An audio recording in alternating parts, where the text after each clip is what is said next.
Shalom bien-aimés, je vous salue partout que vous nous suivez dans notre programme. Aujourd'hui, nous sommes au troisième édification sur notre série qui parle de comprendre la bonne nouvelle. Alors, nous allons explorer encore un point aujourd'hui sur le fondement et le contenu de la bonne nouvelle. Parce que nous devons savoir une chose, frères et sœurs.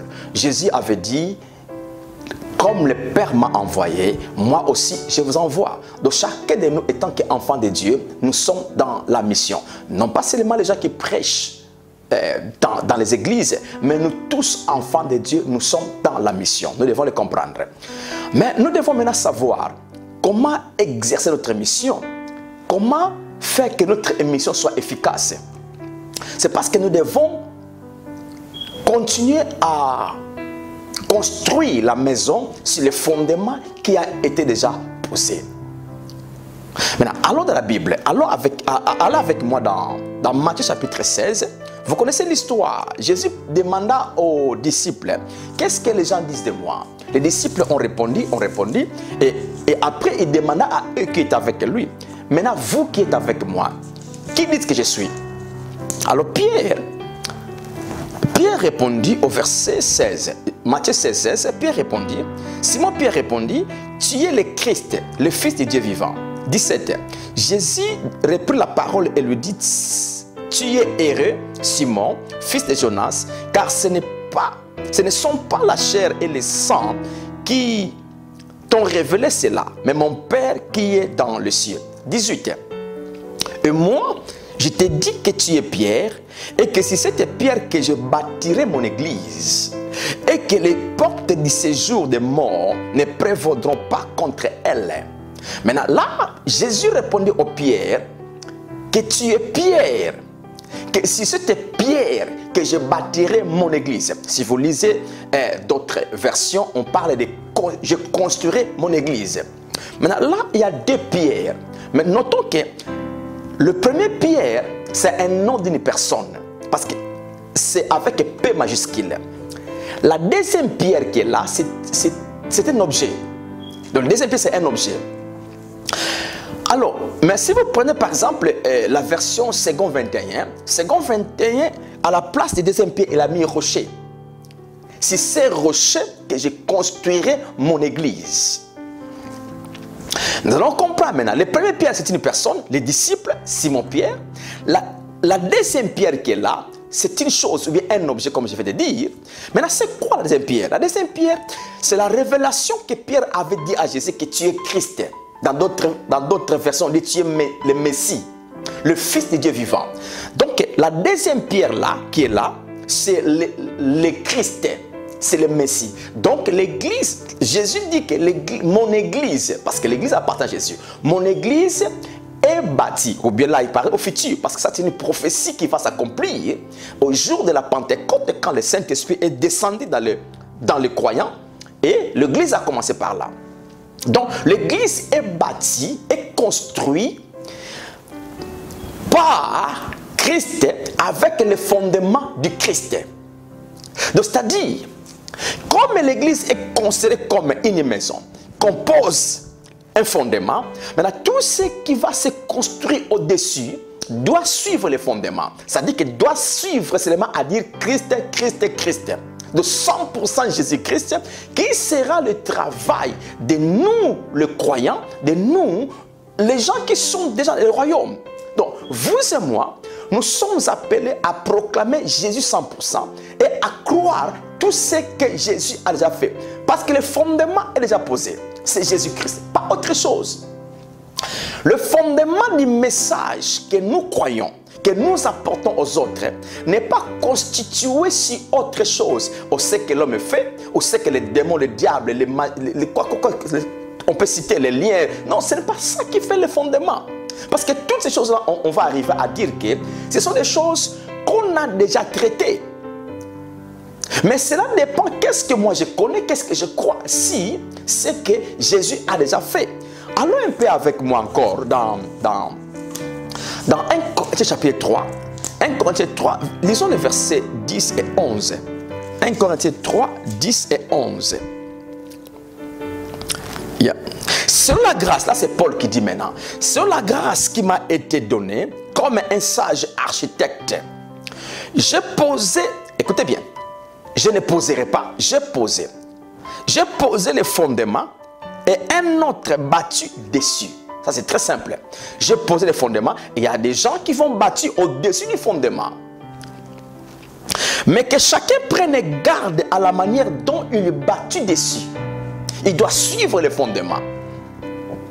11. Car personne ne peut poser un autre fondement que celui qui a été déjà posé, savoir Jésus-Christ. C'est ça la révélation que Pierre avait donnée à Jésus. Tu es le Christ. C'est le Christ que l'Église est bâtie. Mais cela, maintenant, Paul explique encore que le fondement de l'Église a été déjà posé. Qui? C'est Jésus.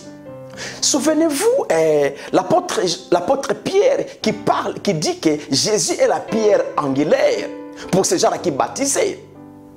Donc, le fondement du message que nous devons croire chaque jour, nous enfants de Dieu et le monde, pour que nous puissions proclamer au monde, c'est proclamer Jésus dans tout ce que Jésus a déjà fait.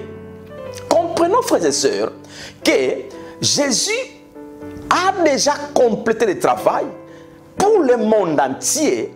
Maintenant, nous qui sommes en train de proclamer la bonne nouvelle, de croire, nous qui sommes déjà enfants de Dieu, pour que nous puissions vivre les effets de notre salut sur la terre, nous devons connaître ce que Jésus a déjà fait, parce que c'est ça le fondement de notre salut, le fondement de notre message.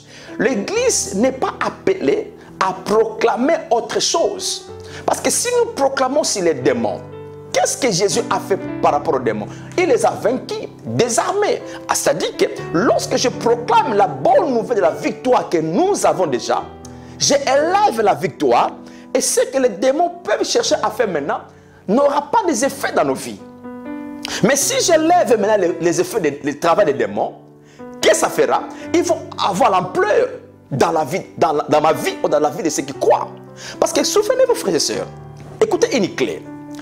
Tout ce que je dis souvent, et tout ce que j'entends souvent, et tout ce que je pense souvent, fait l'objet de ma vie, l'objet de mon cœur. C'est ça qui constitue ma vie. C'est pourquoi Jésus nous a appelés à construire. Parce que souvenez-vous, quelque part, Pierre dit encore, apôtre Pierre dit encore, que nous sommes les pierres vivantes. Donc nous sommes tentés de construire sur les fondements. Et ces fondements-là, c'est quoi? C'est Jésus. On ne peut pas apporter le message d'une personne. Oh, si tu ne fais pas ça, Dieu ne fera pas ça. Ça, j'apporte. Ça, c'est le message fondé sur l'homme. Écoutez, les démons, les liens, ça, c'est le message fondé sur les liens. Donc nous sommes hors du fondement. Or, si nous sommes hors du fondement, nous allons chercher à dévier l'Église.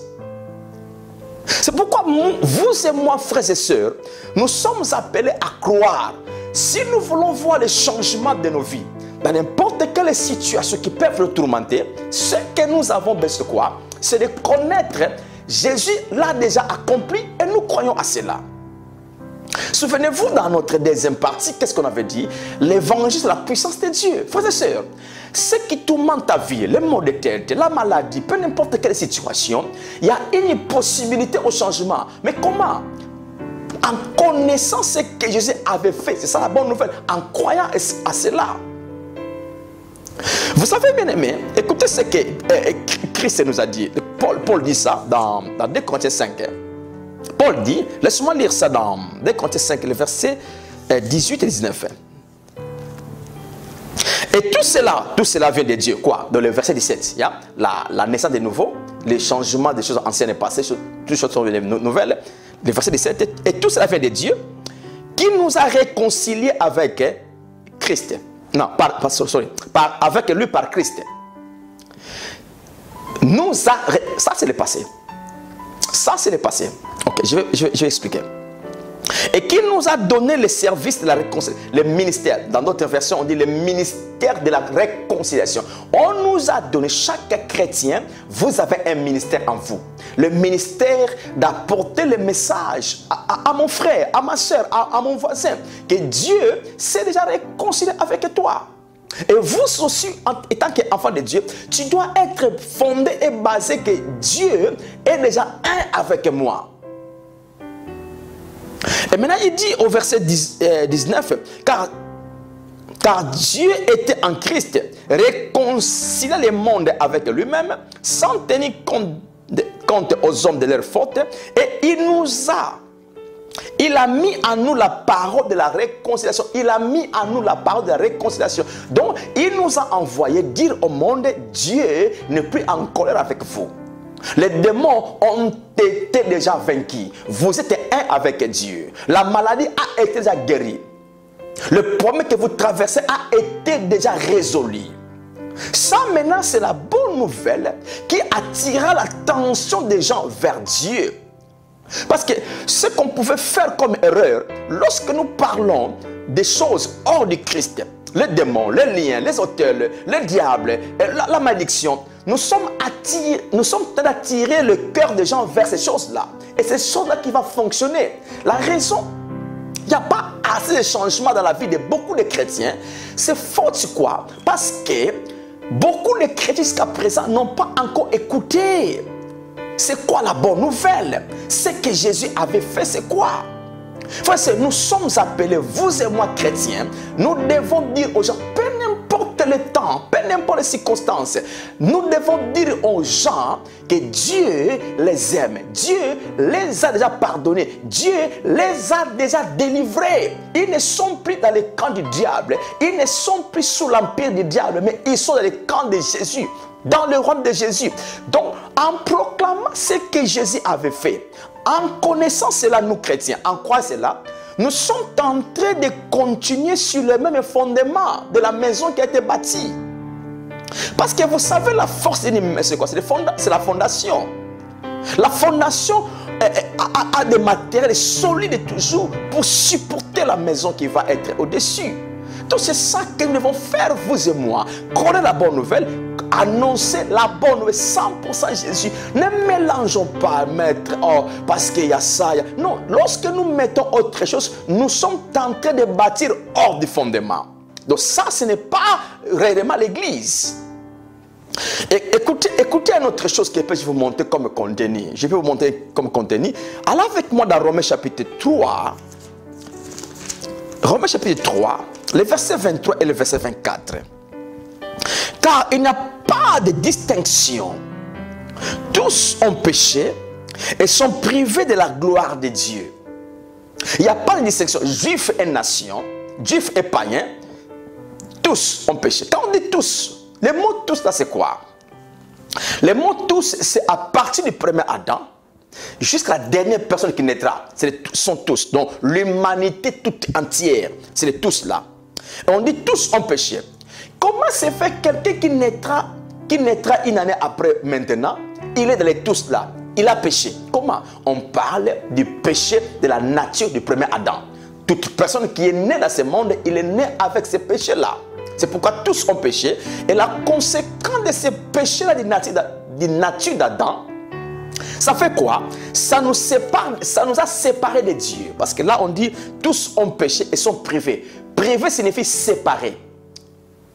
Séparé. C'est là on parle de la mort spirituelle. Séparé. La gloire de Dieu c'est quoi? C'est la présence de Dieu. Lorsque vous lisez la version sommaire, on dit tous ont péché et sont privés de la présence glorieuse de Dieu. Mais qu'est-ce qui fait la séparation? C'est le péché que nous étions nés avec, le péché de la nature d'Adam. Maintenant, c'est tous là. Le verset 24 dit quoi?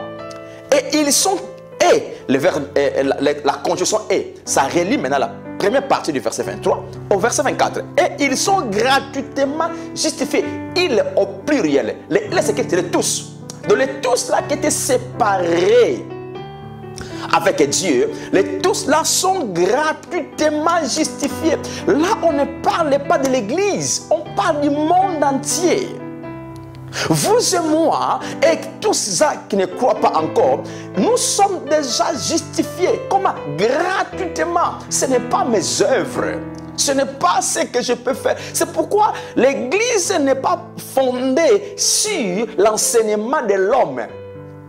Lorsque je dis que tu dois faire ça, avant que Dieu fasse ça, ça c'est humanocentrique.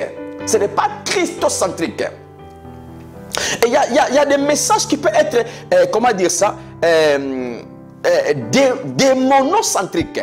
Donc, malédiction centrique. Donc, lorsque nous prêchons trop de ces choses-là, c'est-à-dire que nous quittons le fondement et nous proclamons autre chose. Nous construisons hors du fondement qui a été déjà posé, qui est Jésus. Lorsque nous croyons aux liens, nous croyons à la malédiction, nous croyons aux autels qui tourmentent, bien aimé, nous sommes hors du fondement. C'est là où il y a peu de changements dans la vie. Parce que si nous voulons voir l'ampleur de la puissance du salut que nous avons, nous devons croire que Jésus a déjà tout complété. Écoutez, c'est pourquoi nous devons tenir compte. Les choses ou bien ce que Jésus a fait ne peut pas être appliqué au futur. Parce que 2000 ans passés, c'est accompli. Nous les vivons maintenant. Ils sont gratuitement jugés par la grâce. Gratuitement. Ça, c'est la bonne nouvelle. Tu dis à quelqu'un qui est tenté de vivre une mauvaise vie, tu lui dis que, écoutez, Dieu s'est déjà réconcilié avec toi. Tu vois comme tu es là, Dieu t'a déjà pardonné. Tu vois comme tu es là, Dieu t'a déjà délivré. Ça, c'est la bonne nouvelle. La personne qui se regarde, moi, la vie que je vis, c'est une bonne nouvelle qui est trop bonne. C'est ça que les gens ont besoin. C'est ça que nous avons besoin de croire. C'est ça qui produira les changements à nous, dans des situations, dans la vie de chaque jour. C'est pourquoi, frères et sœurs, nous devons comprendre une chose. Vous et moi, nous devons être assoiffés d'entendre, de connaître et de comprendre la bonne nouvelle, c'est ce que Jésus a déjà fait. Parce que le fondement, c'est la vie de Jésus. Écoutez, parlez-moi de la rédemption. La rédemption, c'est quoi? C'est la croix, l'œuvre de la croix, qui est dans le Christ Jésus. Ça, c'est la bonne nouvelle qu'on doit annoncer. Jésus ne le fera pas, c'est déjà fait. Écoutez une autre chose. Lorsque nous parlons de la délivrance, vous savez que Christ nous a déjà délivrés. Dieu nous a déjà délivrés. Le problème de beaucoup de chrétiens, c'est parce qu'il y a un seul problème, c'est quoi? Mon peuple périt parce qu'il manque la connaissance. Écoutez, Jésus avait déclaré ça. Jésus a dit, vous connaîtrez la vérité et la vérité vous rendra libre. Les gens ne sont pas libres, sont en train de lutter dans beaucoup de choses. Pourquoi? Parce que la vérité n'est pas encore connue. On avait défini la vérité la fois passée, n'est-ce pas, dans l'émission précédente. La vérité, c'est Jésus. La vérité, c'est la grâce, c'est la bonne nouvelle. Là où il y a la situation, c'est que les gens ont besoin, c'est quoi? C'est la bonne nouvelle. Vous et moi cherchons à croire la bonne nouvelle. Cherchons à proclamer la bonne nouvelle. La bonne nouvelle, c'est la puissance de Dieu qui change les situations. Parce que Dieu l'a déjà fait. Si je vais parler des démons, les démons ont été désarmés. Parlez-moi des liens familiales. Je ne suis plus en accord, en liaison avec ma famille parce que je suis né de Dieu. Toutes choses anciennes sont passées. Écoutez, Jésus entre dans le temple. Il prend le rouleau du prophète Ésaïe, il roule ça, il tombe sur Ésaïe 61. Écoutez la première chose. L'Esprit du Seigneur est sur moi, car il m'a envoyé pour proclamer la bonne nouvelle aux pauvres. La bonne nouvelle, c'est ça que les gens ont besoin, frères et sœurs. Pourquoi? Nous allons voir les effets, la puissance de la bonne nouvelle se produit dans la vie des gens. Si nous voulons voir l'Église, si nous voulons voir nos vies, si nous voulons voir aussi le monde s'approcher de Dieu, et nous voulons voir les vies des gens, les vies de beaucoup de gens rayonner, bien aimé, nous devons connaître la bonne nouvelle, ce que Jésus a déjà fait, et croire et proclamer cela. Cela va amener les changements dans la vie de beaucoup. Si nous lisons par exemple Colossiens chapitre 1er, le verset 2, 12, 13. Rendons grâce au Père qui nous a rendus capables d'avoir part à l'héritage des saints. Verset 13. Qui nous a délivrés de la puissance des ténèbres et nous a transportés dans le royaume des fils de son amour. Qui nous a délivrés? Il ne nous délivrera pas. Déjà délivrés. Déjà délivrés. Vous et moi, nous sommes déjà délivrés.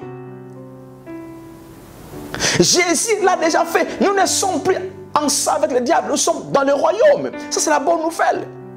Mais ce qui manque aux gens, c'est connaître ce qui s'est déjà fait dans leur vie et le croire. Et cela portera le changement. Un grand merci pour ces moments. Et que Dieu vous bénisse. Et continuons à suivre. À la prochaine. Bye bye.